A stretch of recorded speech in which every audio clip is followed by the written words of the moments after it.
This channel does not promote any violent, harmful, or illegal activities. All content provided by this channel is meant for an educational purpose only. নমস্কার বন্ধুরা, সম্প্রতি রাশিয়ার তরফ থেকে ভারতের কাছে একটা অতি গুরুত্বপূর্ণ কূটনৈতিক বার্তা এসেছে।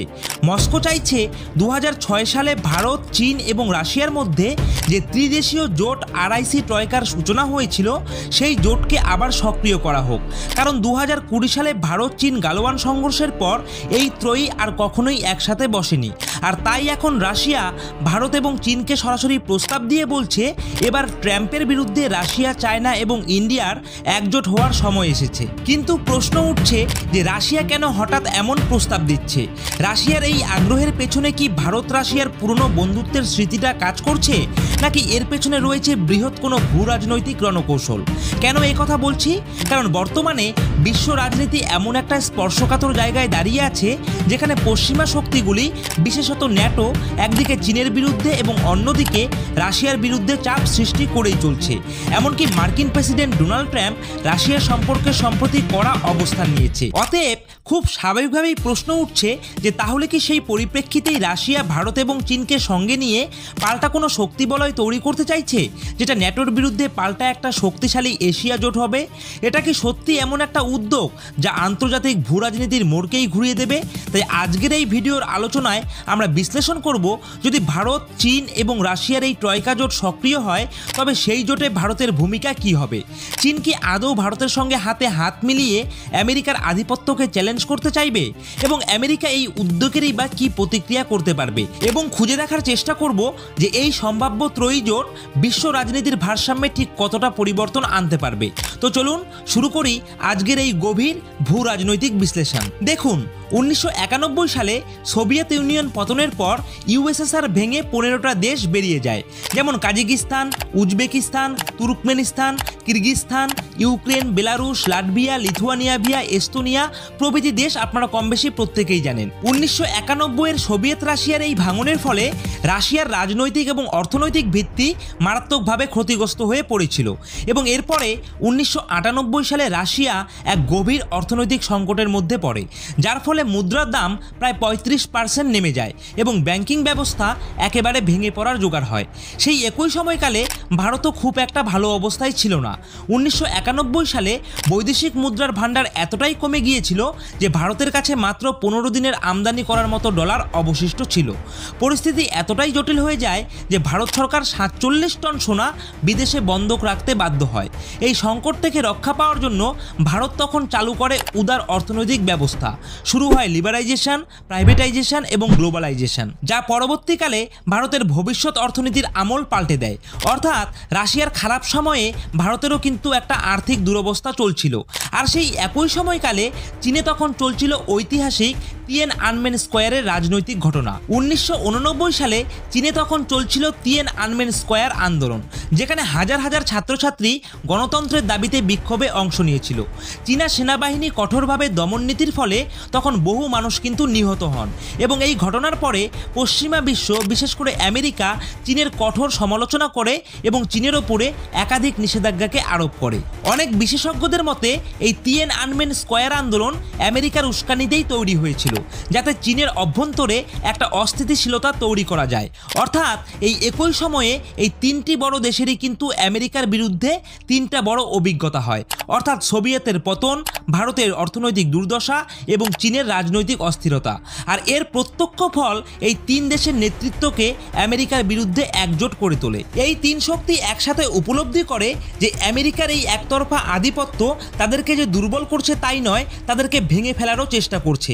সুতরাং তাদের নিজেদের মধ্যে সমন্বয়, পারস্পরিক সহযোগিতা এবং আস্থাটাকে গড়ে তোলাটা অত্যন্ত জরুরি। এই প্রেক্ষাপটে 1998 সালে রাশিয়ার প্রধানমন্ত্রী হন ইয়েভগেনি প্রাইমাকভ এবং তার চিন্তাভাবনাতেই জন্ম নেয় RIC ট্রয়কার ধারণা। আর মানে রাশিয়া, I মানে ইন্ডিয়া আর C মানে চায়না, মানে রাশিয়া, ইন্ডিয়া এবং চায়নার এই RIC ট্রয়কা জোট। ইয়েভগেনি একজন অভিজ্ঞ কূটনৈতিক এবং রাষ্ট্রনায়ক ছিলেন। তিনি ছিলেন পুতিনের পূর্বসূরি এবং তার চিন্তাধারাতেই ভবিষ্যতে রাশিয়া, ভারত এবং চীনের মৈত্রীর ভাবনার ভিত্তি কিন্তু তৈরি হয়েছিল। 1999 সালে RIC প্রথম আলোচনা স্তরে উঠে আসে এবং 2002 সালে মন্ত্রী পর্যায়ে RIC আনুষ্ঠানিকভাবে পথ চলা শুরু করে। করে। আরআইসি প্রস্তাবনায় তখন স্পষ্ট ভাষায় বলা হয়েছিল টু কাউন্টার ইউএস হেজিমনি, অর্থাৎ আমেরিকার বিশ্ব আধিপত্যকে মোকাবেলা করতেই এই ত্রিপাক্ষিক সহযোগিতার দরকার। তো যাই হোক, প্রাইমাকবের পর কিছুদিনের জন্য রাশিয়ার প্রধানমন্ত্রী হন সার্গেই স্টেপাশিন, আর এরপর থেকেই রাশিয়ার রাজনীতিতে প্রবেশ করেন ভ্লাদিমির পুতিন। শুরুতে প্রধানমন্ত্রী, পরে রাষ্ট্রপতি, আবারও প্রধানমন্ত্রী, তারপর ফের সংবিধান সংশোধন করে দীর্ঘমেয়াদী প্রেসিডেন্ট পদে অধিষ্ঠিত হন পুতিন। আজও তিনি রাশিয়ার শীর্ষ নেতা, সেটা আপনারা কম বেশি প্রত্যেকেই জানেন। 1998 সালে প্রাইমাকবের প্রস্তাবের পর থেকে 2025 সাল পর্যন্ত আরআইসি বা রিক অর্থাৎ রাশিয়া, ইন্ডিয়া, চায়না এই 3 দেশের মধ্যে 20 বারের বেশি বৈঠক হয়েছে। এই মিটিংগুলো কখনো রাষ্ট্রপ্রধানদের স্তরে, কখনো পররাষ্ট্রমন্ত্রীর স্তরে, আবার কখনো বা আর্থিক বা প্রতিরক্ষা স্তরে কিন্তু সংগঠিত হয়েছে। কিন্তু এর মধ্যে রয়েছে একটা অস্বস্তিকর তথ্য। এই 27 বছরে 7 বার এমন গিয়েছে যেখানে কিন্তু কোনো মিটিংই হয়নি, বিশেষ করে 2020 থেকে 2025 সাল পর্যন্ত। এই 5 বছরে একেবারে শূন্য, মানে কোনো মিটিংই হয়নি, কোনো ত্রিপাক্ষিক আলোচনা বা বৈঠকও কিন্তু হয়নি। কিন্তু কেন এরকমটা হলো সেটা কিন্তু আমরা কম বেশি প্রত্যেকেই জানি। কারণটা হলো 2020 সালে ভারত চীন গালওয়ান সংঘর্ষ। 2020 সালের জুন মাসে চীনের পিপলস লিবারেশন আর্মি এবং ভারতের সেনাবাহিনীর মধ্যে যে রক্তক্ষয়ী সংঘর্ষ হয় তা শুধু সীমান্ত নয়, কূটনৈতিক সম্পর্ককেও কিন্তু গভীরভাবে চির ধরিয়েছিল। সেই ঘটনার পর থেকে ভারত আর চীনের মধ্যে সম্পর্ক একদম ভেঙে পড়ে, আর ভারত নিজেকে এই আরআইসি ফোরাম থেকে দূরে সরিয়ে নেয়। আর ঠিক সেই সময় আমেরিকা ভারতের দিকে হাত বাড়ায়, মানে আমেরিকার কাছ থেকে কোয়াডের আমন্ত্রণ আসে। কোয়াডের মানে কোয়াড্রিল্যাটারাল সিকিউরিটি ডায়লগ। আপনারা প্রত্যেকেই জানেন যে ভারত, আমেরিকা, জাপান এবং অস্ট্রেলিয়া এই 4 দেশ মিলে একটা নতুন জোট গঠন করে, যার মূল লক্ষ্যই ছিল ইন্দো প্যাসিফিক অঞ্চলে চীনের প্রভাবকে কমিয়ে দেওয়া। তো যাই হোক, 2020 সালে কোয়াড কিন্তু সক্রিয়ভাবে কার্যকর হয়ে ওঠে। কোভিড-19 মহামারীর মধ্যেও কিন্তু কোয়াডের মিটিং বন্ধ হয়নি, বরং এই সময়ে আমেরিকা প্রকাশ্যে বলে দেয়, আমরা ভারত চীন সীমান্ত পরিস্থিতির ওপরে নজর রাখছি এবং সবসময়ই ভারতের পক্ষেই আছি। প্রতীকী নয়, বরং কৌশলগত বার্তাও দেওয়া হয় যে ভারত যেন আরও কড়া অবস্থান নেয় চীনের বিরুদ্ধে, তাহলেই আমেরিকা ভারতের পাশে থাকবে। এইভাবে দেখানো হয় যে আমেরিকা ভারতের পাশে এসে দাঁড়ায় শুধু বন্ধুত্বের কারণে নয়, বরং নিজের গ্লোবাল কৌশলের স্বার্থে। চীনের বিরুদ্ধে একটা শক্তিশালী ফ্রন্ট তৈরি করাই কিন্তু সে সময় আমেরিকার মূল লক্ষ্য ছিল। ঠিক যেভাবে চীন সবসময় পাকিস্তানের পাশে দাঁড়ায় উপমহাদেশে ভারতের প্রভাবকে খর্ব করার জন্য, ঠিক সেইভাবে দক্ষিণ এশিয়ার ভূ রাজনীতিতে চীনের প্রভাবকে খর্ব করার জন্যই ভারতকে পাশে পেতে চেয়েছিল আমেরিকা। তাই কোয়াড হয়ে দাঁড়ায় একটা চীন বিরোধী ফোরাম। তবে এরকম উত্তপ্ত পরিবেশে ভারত চীন সম্পর্ক যখন একেবারে তলানিতে, তখন শান্তির বার্তা নিয়ে এগিয়ে আসে রাশিয়ার প্রেসিডেন্ট ভ্লাদিমির পুতিন। তিনি জানতেন যে ভারত চীনের এই তিক্ত সম্পর্ক রাতারাতি স্বাভাবিক হওয়ার নয়, কিন্তু যদি নিরবিচ্ছিন্ন কূটনৈতিক প্রয়াস চালানো যায় তবে সময়ের সঙ্গে সঙ্গে কিছুটা বরফ গলানো সম্ভব। পুতিনের প্রচেষ্টা ছিল ভারত এবং চীনের মধ্যেকার ঐতিহাসিক সম্পর্ককে আবার সক্রিয় করা এবং শান্তির পথ খুঁজে বের করা। কারণ তার দৃষ্টিতে আরআইসি একটা গুরুত্বপূর্ণ প্ল্যাটফর্ম, যেটা শুধু আমেরিকার প্রভাব ঠেকানোর জন্যই নয়, বরং এশিয়ার ভবিষ্যৎ রণকৌশল ঠিক করবার জন্য অপরিহার্য। আর এই সময়ে আন্তর্জাতিক রাজনীতিতে একটা বড় মঞ্চ তৈরি হয়, যার নাম ছিল ব্রিক্স, অর্থাৎ ব্রাজিল, রাশিয়া, ভারত, চীন এবং দক্ষিণ আফ্রিকার একটা জোট। আর এই 5 দেশের জোট পরবর্তীতে একটা ঐতিহাসিক সিদ্ধান্তের দিকে এগোতে শুরু করে, যেটা হলো একটা নতুন মুদ্রা ব্রিক্স কারেন্সি তৈরি করা, যা আমেরিকার ডলারের বিকল্প হিসাবে দুনিয়া জুড়ে কাজ করবে। এই ব্রিক্স কারেন্সি চালু হলে বিশ্বের বাণিজ্যিক লেনদেনে ডলারের আধিপত্য কমে যাবে, এটাই ছিল মূল লক্ষ্য। কারণ আজকের বিশ্ব বাণিজ্যে 88% লেনদেন ডলারের ওপর নির্ভর করেই কিন্তু হয়। ব্রিক্স এই মুদ্রার মাধ্যমে ডি-ডলারাইজেশনের একটা শক্তিশালী রাস্তা তৈরি করতেই 2024 সালে ব্রিক্স সম্মেলন অনুষ্ঠিত করে রাশিয়ার কাজান শহরে। এই সম্মেলনে ব্রিক্স কারেন্সির পরিকল্পনা করা হলে এটা নিয়ে আন্তর্জাতিক মহলে ব্যাপক চর্চা শুরু হয়ে যায়। এই খবর ছড়িয়ে পড়ার পরেই মার্কিন যুক্তরাষ্ট্রের ভেতরে অনেকটা চাপ তৈরি হয়ে যায়। সেই সময় আমেরিকার প্রেসিডেন্ট নির্বাচন চলছিল এবং ডোনাল্ড ট্রাম্প পুনরায় প্রার্থী হয়েছিলেন। ট্রাম্প এই ব্রিক্স কারেন্সি ইস্যুতে কঠোর অবস্থান নেন এবং সরাসরি হুমকি দেন যে ব্রিক্স দেশগুলো যদি নিজেদের আলাদা মুদ্রা চালু করে তাহলে তিনি 100% ট্যারিফ বসাবেন ওই সমস্ত দেশ যখন বাণিজ্য করতে আসবে তখন। এই কথা তিনি শুধু তার বক্তব্যেই নয়, সোশ্যাল মিডিয়াতেও লিখে স্পষ্ট বার্তা দিয়ে দেন যে ব্রিক্স দেশগুলোর পণ্য আমেরিকাতে ঢুকতে দেওয়া হবে না, আর যদি দেওয়া হয় তবে উচ্চ ট্যারিফ বা উচ্চ আমদানি শুল্ক লাগিয়ে দেওয়া হবে। তবে ঠিক এই একই সময়ে ব্রিক্স আবার সম্প্রসারিত হয়ে যায়, যার ফলে আজ এই জোটে মোট সদস্যের সংখ্যা হয়ে দাঁড়িয়েছে 11টি। এই সম্প্রসারণ দেখিয়ে দেয় যে ডলারের বিকল্প করার পেছনে কেবল 5টি দেশ নয়, অনেক দেশই কিন্তু উৎসাহী। চীন, রাশিয়া এই উদ্যোগকে কৌশলগতভাবে চালিয়ে যেতে থাকে, কারণ তারা জানে একবার ব্রিক্স মুদ্রা চালু হলে আমেরিকার অর্থনৈতিক আধিপত্যে বড়সড় ধাক্কা দেওয়া যাবে। তবে এরপরেই হয়তো ভারতের একটা ছোট্ট ভুল হয়ে যায়। আমেরিকার কড়া বার্তার প্রেক্ষিতে ভারত বলে দেয় যে আমরা ডলারের বিকল্প হিসাবে কোনো ব্রিক্স মুদ্রা আনার বিষয়ে একেবারেই ভাবছি না। ভারতের এই বক্তব্য আন্তর্জাতিক মহলে এক ধরনের দ্বিধা এবং অনাস্থার বার্তা দেয়, আর ভারত যে চাপে পড়ে নিজেদের অবস্থান পাল্টাচ্ছে এটা কিন্তু আমেরিকা খুব সহজেই ধরে ফেলে। এখন যদি আপনি প্রশ্ন করে বসেন যে ভারত এরকম সিদ্ধান্ত কেন নিয়েছিল, তো দেখুন, ঐতিহাসিকভাবে ভারতের যা অভিজ্ঞতা তাতে ভারত চীনকে কোনো অবস্থাতেই সম্পূর্ণভাবে বিশ্বাস করে উঠতে পারে না। তাই উপমহাদেশে চীনের আগ্রাসন থেকে বাঁচতে আমেরিকাকে পাশে পেতে চেয়েছিল ভারত। যদিও আমেরিকা কারো বন্ধু নয়, তো সেটা একদমই আলাদা একটা বিষয়, কিন্তু ভারতের এই দুর্বল জায়গাটা পরবর্তীকালে ট্রাম্পের মূল অস্ত্র হয়ে ওঠে। ট্রাম্প তখন ভারতকে বোঝাতে থাকে যে ভারত যদি কোনো শক্ত অবস্থান না নেয় তাহলে আমেরিকা সবসময় তার পাশে থাকবে। মূলত ব্রিক্স কারেন্সির ভয় থেকেই আমেরিকা সুচতুরভাবে ভারতকে ট্যারিফের ভয় দেখাতে থাকে। আসলে একটু বলে দিই যে ট্যারিফের বাংলা হলো আমদানি শুল্ক। মানে কোনো দেশ থেকে আমেরিকায় যদি কোনো পণ্য বিক্রির জন্য আসে তাহলে আমেরিকা যে পরিমাণে ট্যাক্স বা কর বসাবে সেটাই হলো আমদানি শুল্ক, ইংরেজিতে যাকে বলে ট্যারিফ।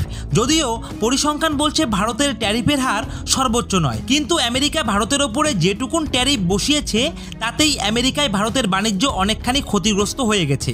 তবে চীনের ওপরে আমেরিকা সর্বোচ্চ ট্যারিফ বা আমদানি শুল্ক লাগিয়ে দেয়, আর এর ফলে চীন ভীষণ রকমের চাপে পড়ে যায়। যেহেতু চীনে বাল্ক পরিমাণে অনেক মাল উৎপাদিত হয় আর আমেরিকা উচ্চ ট্যারিফ লাগানোর ফলে চীন আমেরিকার বাজারে সেগুলি বিক্রি করতে পারছিল না। তাই আমেরিকার ট্যারিফের চাপ থেকে বাঁচতে বাধ্য হয়ে চীন ভারতকে প্রস্তাব দেয় যে চলুন আমরা একসাথে কাজ করি, একসাথে আমেরিকার ট্যারিফের মোকাবিলা করি। তবে ভারত চীনের এই আগ্রহকে প্রত্যাখ্যান করলে চীন তখন ভারতের আশেপাশের দেশগুলোকে টার্গেট করে, যেমন পাকিস্তান, বাংলাদেশ সহ অন্যান্য উন্নয়নশীল দেশের সঙ্গে অর্থনৈতিক চুক্তি তৈরি করে।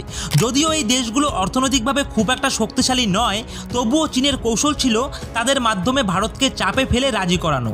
আন্তর্জাতিক ও ভূরাজনৈতিক বিশেষজ্ঞরা বলছে এই চাপ তৈরি করতেই চীন পূর্ব সীমান্ত দিয়ে বাংলাদেশকে উস্কে ভারতের বিরুদ্ধে একটা যুদ্ধ লাগানোর তাল করছে। আবার পশ্চিম সীমান্ত দিয়ে ভারতের সঙ্গে পাকিস্তানের তো একরকমের যুদ্ধ লাগিয়ে দিয়েছে।